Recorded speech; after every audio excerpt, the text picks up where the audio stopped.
Immanuel, Tuhan beserta kita semua. Kembali berjumpa dengan saya, Pendeta Jonathan F. Lupalalam, pada hari Kamis Putih, tanggal 28 Maret tahun 2024.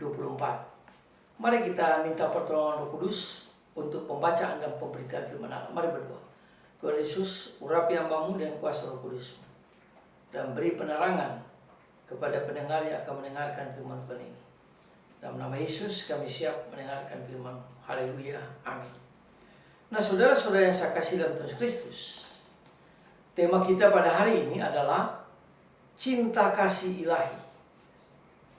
Nah, dalam pembacaan firman Tuhan yang diambil dari Keluaran pasal 12 ayat 1 sampai 8 dan ayat 11 sampai 14, saya tidak akan membacakan, menjelaskan bahwa korban Kristus di salib yang menyelamatkan umat manusia itu telah diperlambangkan dengan korban anak domba Paskah yang dilakukan bangsa Israel dari Mesir.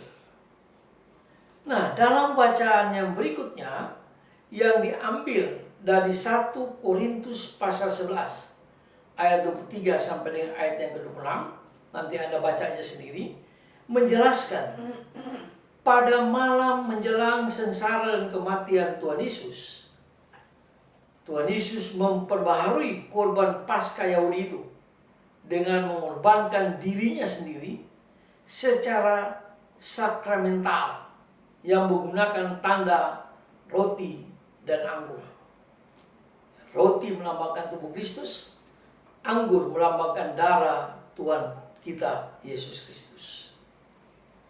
Nah, dalam Yohanes pasal 13 ayat 1 sampai 15, nanti Anda baca sendiri, dijelaskan, maka pada perjamuan terakhir itu pula Kristus membasuh kaki para rasul dengan perintah agar dijadikan sebagai teladan bagi murid-muridnya, supaya mereka pun rela saling berkorban dan melayani satu sama lain dengan penuh cinta kasih. Nah, saudara-saudara yang saya kasih dalam Tuhan Kristus, dalam budaya Yahudi, membasuh kaki bila orang mau masuk rumah merupakan tugas seorang budak atau hamba. Namun hal seperti itu dilakukan oleh Kristus sebagai tanda cinta kasih ilahi. Murid-murid Kristus harus memiliki cinta kasih ilahi itu.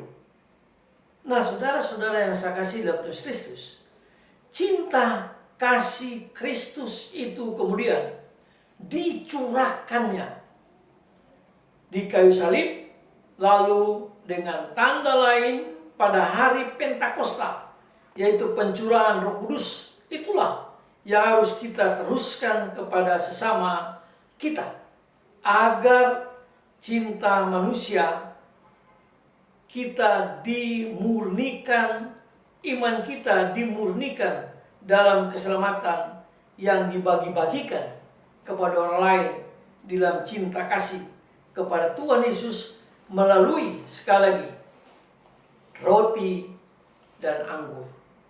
Nah, saudara-saudara yang saya kasih dalam Tuhan Kristus, cinta kasih Kristus yang diungkapkan dalam penyerahan hidupnya atau korban itu tidak dapat kita terima setengah-setengah, sebagaimana telah diperlambangkan pada perjamuan Paskah Yahudi dalam Perjanjian Lama, yaitu agar setiap keluarga harus memakan daging anak domba, korban Paskah yang tidak bercacat, sampai habis dengan roti yang tak beragi dan sayuran pahit. Nah, saudara-saudara yang saya kasih dalam Tuhan Kristus, cinta kasih yang diungkapkan dengan penyerahan diri secara utuh, penuh kerelaan, meski secara duniawi terasa pahit, itulah yang menyelamatkan manusia yang berdosa, karena akan menguatkan imannya untuk menuju surga yang kekal. Nah, saudara-saudara yang saya kasih dalam Tuhan Kristus, sadarkah kita bahwa cinta kasih memberi, mengorbankan sesuatu dirinya sendiri, sehingga saat memberi itu terasa pahit, tetapi kemudian akan terasa membahagiakan. Itulah sebabnya marilah kita pada waktu mengikuti kebaktian Kamis Putih, kita saling mengasihi, saling membasuh kaki, dan menerapkan cinta kasih ilahi yang kita sudah miliki, diberikan kepada orang lain yang belum memilikinya. Amin. Mari berdoa. Tuhan Yesus, tolong kami Tuhan supaya kami memiliki cinta kasih ilahi yang diajarkan Tuhan Yesus pada hari Kamis Putih, di mana Yesus membasuh kaki murid-muridnya. Dia melayani sendiri. Ajar kami Tuhan supaya saling melayani satu sama lain di dalam gereja, di dalam rumah tangga, dalam masyarakat, bahkan bangsa dan negara Indonesia. Terima kasih Tuhan Yesus, ampuni dosa kami, dengarlah doa kami, dalam nama Tuhan Yesus kami berdoa. Amin. Terpujilah Kristus, sampai kita berjumpa di kesempatan yang lain.